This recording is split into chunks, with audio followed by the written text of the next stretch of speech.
महाराष्ट्राला लागलेली कीड म्हणजे उद्धव ठाकरे अशा शब्दात आमदार नितेश राणे यांनी टीका केली आहे। ऑक्टोबरमध्ये आम्ही ही कीड काढून बाजूला टाकणार। भाजप नेते नितेश राणेंनी उद्धव ठाकरेंवर या शब्दात हल्लाबोल केलाय। तर नितेश राणेंना कमळ फुलवण्यासाठी पाठवलं, पण त्यांनी चिखल करून ठेवला। ठाकरे गटाचे नेते शरद कोळींनी नितेश राणेंवर टीका केली आहे।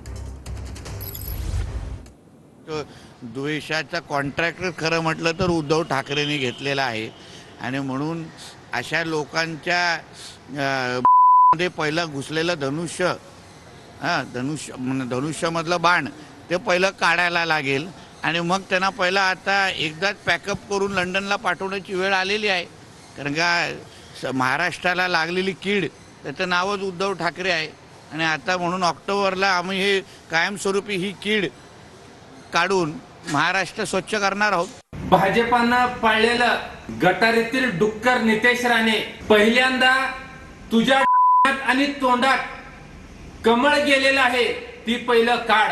तुझी अवकात काय आहे जरा तुझ्या मनाला विचारून घे। या भाजपानं महाराष्ट्रात कमळ फुलवण्यासाठी नितेश राणे या नावाच्या डुकराला सोडलं होतं, पण कमळ फुलवण्याच्या नादात या नितेश राणे या डुकराने अख्ख्या महाराष्ट्राचा चिखल केलेला आहे।